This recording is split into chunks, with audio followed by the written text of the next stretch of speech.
Queridos irmãos, queridas irmãs, então esse vídeo é de número 278, período primário, a Gênesis capítulo 6, questão de número 19. Período primário. O primeiro efeito do resfriamento foi a solidificação da superfície exterior da massa em fusão e a formação aí de uma crosta resistente que, delgada a princípio, gradativamente se espessou. Essa crosta constitui a pedra chamada granito. Olha só para você ver como são as coisas. Nós temos que repetir isso aqui. Eu entendo. Mas você observa que a minha camisa fica toda aberta. Luiz, mas abotou essa camisa. Ah, mas eu não tô esquentando a cabeça com isso não. Ah, fica assim mesmo. Período primário. Vamos prestar atenção onde é que nasce. Prestar atenção com todo respeito. Vamos prestar atenção onde é que nasce, ou melhor, onde é que principia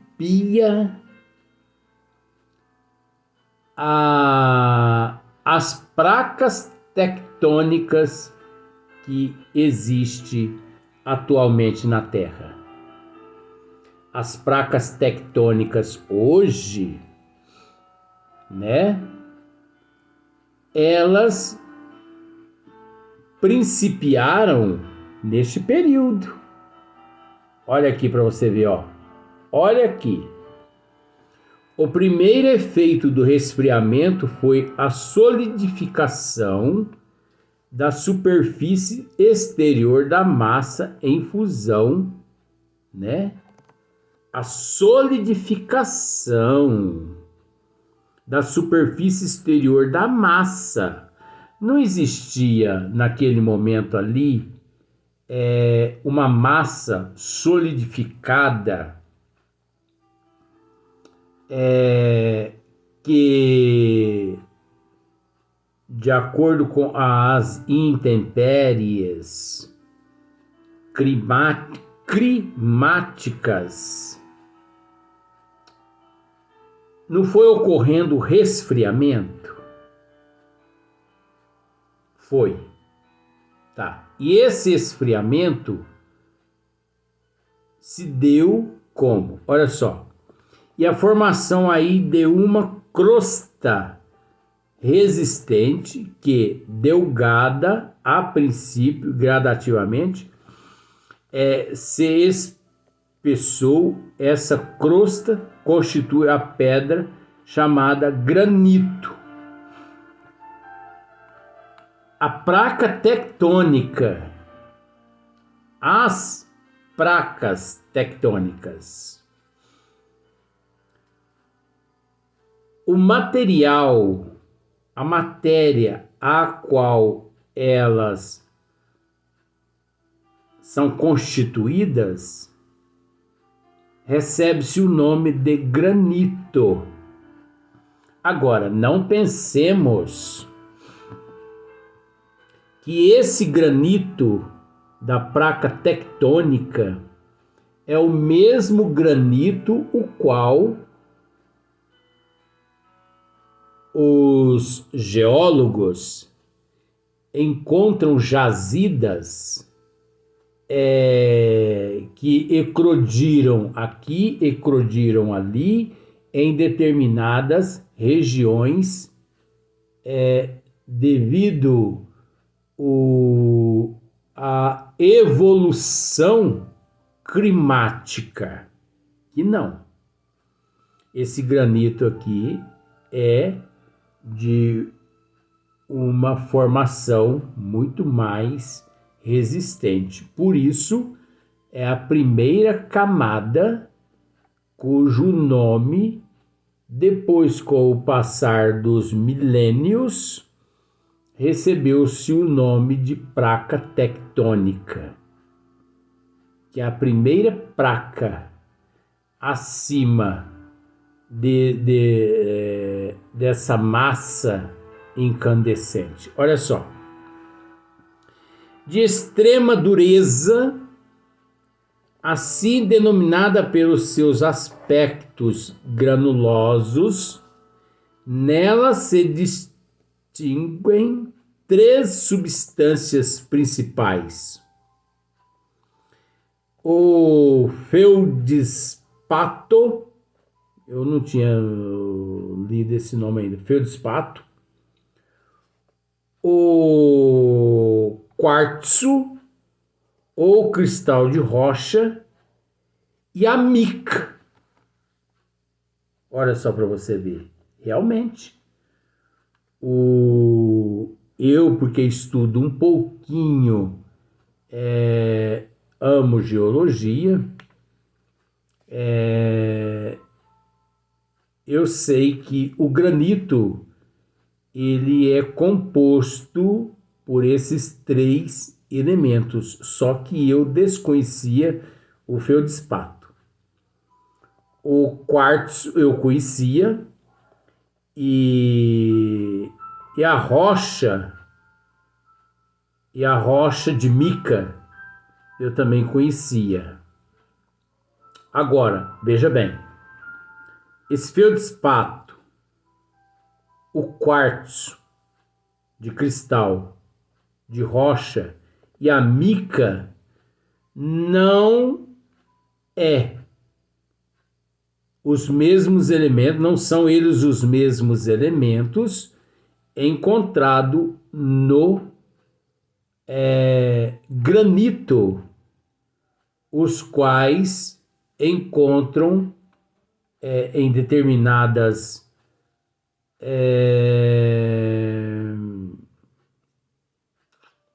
como se diz o nome, eu tenho que pensar para não poder falar certo.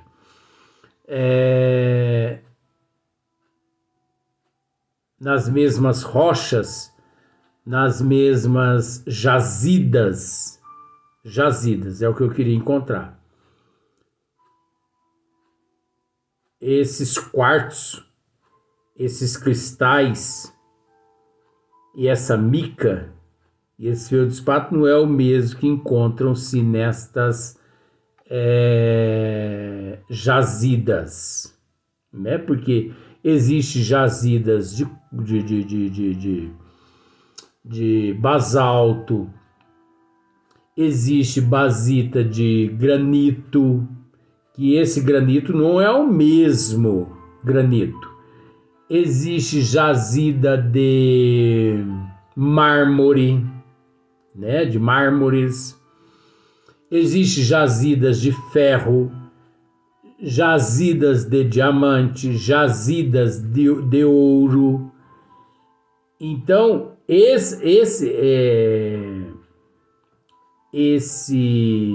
essa jazida aqui, essa matéria aqui de granito, esse granito aqui é o granito que formou-se a primeira camada geológica sobre toda a Terra, que hoje os geólogos eles têm como sendo as placas tectônicas de uma dureza imensa, podendo-se dizer que não existe nada mais duro do que essas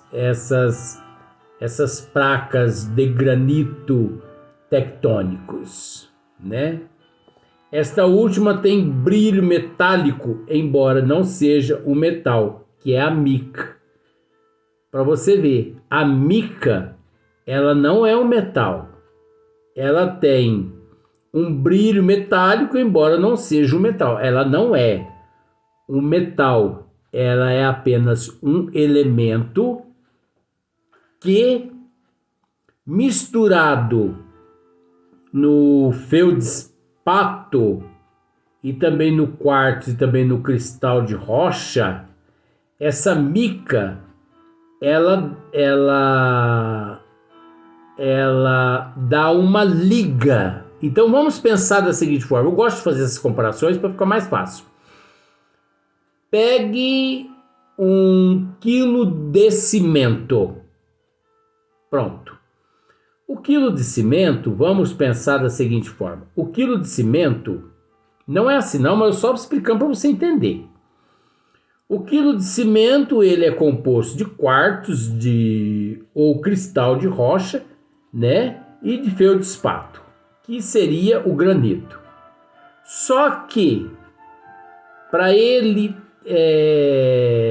adquirir durabilidade, precisa da mica.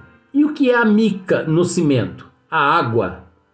Mistura a água no cimento para você ver e deixa ali. No outro dia você vai lá ver o que acontece. Vira uma rocha. Vira uma jazida. Olha a natureza de Deus. Gente, é bom demais estudar. Eu não sei por que muitas pessoas ainda não gostam de estudar. A camada granítica foi, pois, a primeira que se formou no globo. É a que o envolve por completo, constituindo, de certo modo, o seu arcabouço ósseo.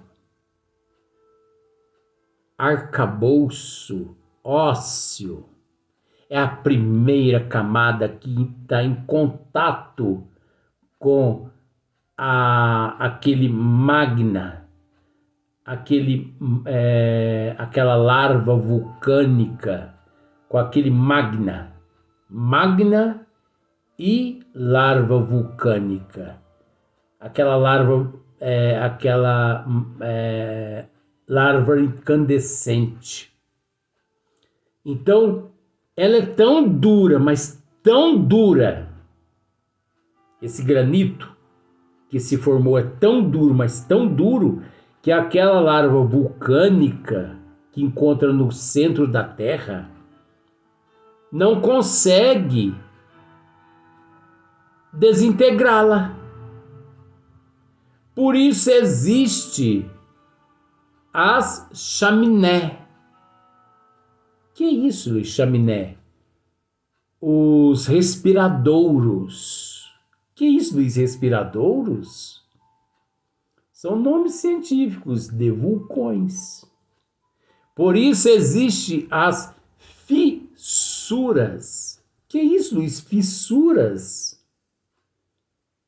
Por onde as larvas vulcânicas, elas, né, caminham até sair num arcabouço, numa chaminé e por aí em diante, e numa erupção jorra para fora aqueles gases todos, como já dissemos, que se não fosse os vulcões, a Terra, ó, pam. Você entendeu? Pam. Por exemplo, pega uma dinamite. O que leva a dinamite a explodir? Pam. A alta pressão lá dentro, onde o gás lá dentro é comprimido juntamente com a pólvora. Só que se você, na dinamite, se você perfurar ela com um garfo, faça numa dinamite de 1 palmo mais ou menos, uns 50 buracos nela. Ela não explode. Ora, gente, eu tenho amigos que já trabalhou em pedreiras que já fez esse teste. Isso aí são testes científicos.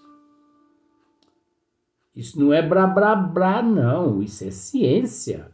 Pega a dinamite, perfura ela todinha e depois você coloca fogo no pavio. Ela não explode.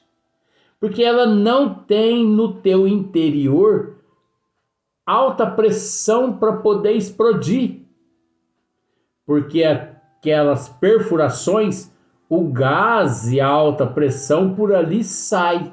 Ela pode até fazer assim. Pum. Você entendeu? Mas ela não faz pum, de arrebentar todas as pedras à tua volta. Porque é lógico que ela vai provocar ali uma certa explosão por causa da pólvora, né? O fogo na pólvora, então vai causar. Mas vamos pensar assim, se a dinamite sozinha vai explodir 10 toneladas de pedra, essa dinamite perfurada, ela não vai estourar nem 500 quilos de pedra. É isso que eu quero dizer para você. É alta pressão. E isso é muito fácil a gente entender. Então, por isso existem esses suspiros, né? Aqui na Terra, que chama-se vulcões. Por isso que existe os hotéis, onde eles aproveitam, né? E já constrói os hotéis ali, as termas, né? Água quente, água termas e tudo mais. E eles creem que aquelas águas ali, elas são curativas e tudo mais. E tal. Ô Luiz, aí você acredita que essas águas, elas curam realmente? Não.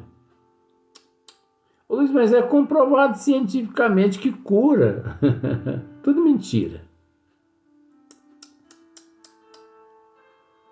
Tudo mentira. Água termal, com uma água que você pega em casa e toma, é a mesma coisa, não é, Luiz? Você tá pecando aí agora. Eu ponho meu nome aqui à tapa. Gente, o que acontece chama-se fé. Fé. Se você vai a um terma, águas quentes, né? E lá tem águas de tudo quanto é temperatura. E com aquela fé que você vai ser curado. Jesus mesmo nos disse, né? Mais ou menos assim, que se você pedir para aquela, com fé, se você pedir que aquela montanha saia daquele lugar e passe para o outro lugar, ela sai. Que montanhas são essas? As montanhas das nossas imperfeições que trazemos dentro de nós. Então, você vai a uma água termal, com fé de que você vai ser curado da tua paralisia. Você vai ser curado porque você está com fé. Agora, faça o mesmo numa água não termal. Com fé, você vai ser curado. Os cientistas, 2022, 2021, 2023, chegaram à conclusão. Os cientistas faz parte do assunto aqui. Os cientistas, eles estão intrigados com uma questão. Qual ela, por exemplo? Os cientistas, eles já não duvidam mais de que a fé, que a oração é capaz de autocurar o paciente. O que eles estão intrigados agora, os cientistas, é que, como possível, a oração, a fé de uma segunda ou terceira pessoa surtir efeito sobre aquele paciente que encontra-se em fase terminal. É porque eles não estudaram o perispírito e o espírito. Que eu digo que eles estudaram o perispírito e o espírito, que está tudo aí na doutrina dos espíritos. Eles não vão ter mais essa dúvida. Mas é necessário que eles haja dessa forma. Porque nós não podemos ir acreditando em tudo que nós ouvimos ou que nós vemos. Ainda mais no século 20 e 21, onde o charlatanismo e o misticismo está proliferando de uma tal forma que a gente precisa tomar muito cuidado. Então, pegue um copo com água, faça uma oração e beba. Você vai se sentir curado momentaneamente, porque você tem que mudar os teus hábitos, comportamento, atitude, mas você vai se sentir melhor como se você estivesse indo numa termal. Entre embaixo do teu chuveiro e durante 5 minutos faça uma prece de Pai Nosso, de Ave Maria, de Santa Maria.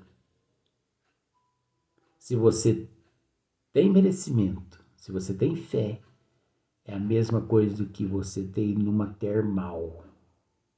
Aí você pode me dizer, mas os cientistas já descobriram, Luiz, que nestas regiões termal ou termais, você entendeu?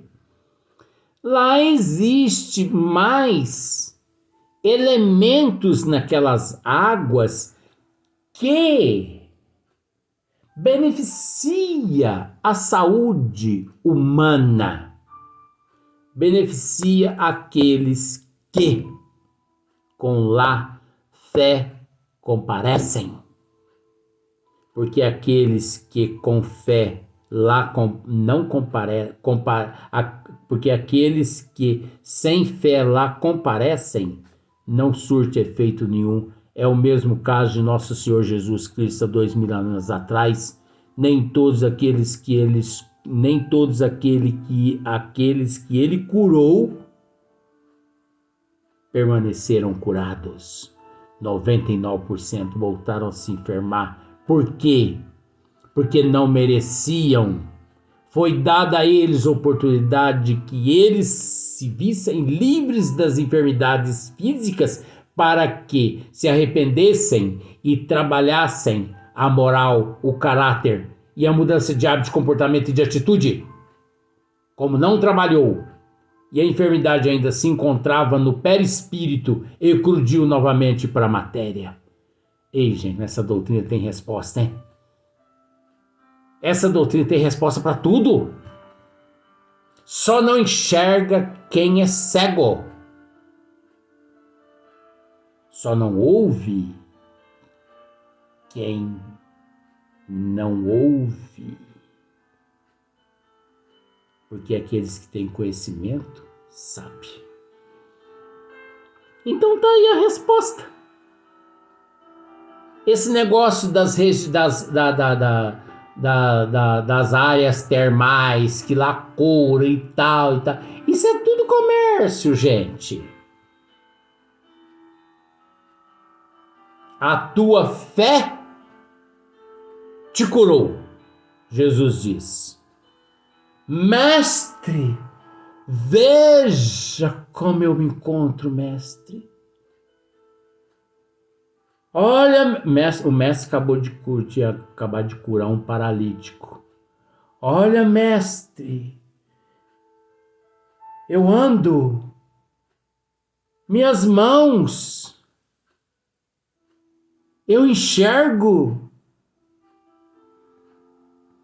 Vais e não digas nada, pois tua fé te curou. Agora a gente precisa saber também, gente, que obsessor eles conseguem deixar a pessoa desde criança num estado de atrofiamento, num estado de cegueira, num estado de perda de audição e de perda de cordas vocais. Um obsessor, ele encontra tão enraizado ao teu subordinado, a tua presa, que ele atrofia todo o corpo do paciente. O paciente fica cego, mudo e surdo. E o paciente atrofiado na cama não anda, não movimenta os braços, os dedos. Aí chega um médium de cura e consegue libertar aquele paciente da influência daquele espírito. E daí em diante aquela pessoa começa a andar. Milagre! Milagre nada. Isso é um fenômeno natural das leis de Deus, provado pela doutrina dos espíritos. Tem tanta coisa, gente. Tem tanta coisa que você não imagina. Vamos para o próximo vídeo.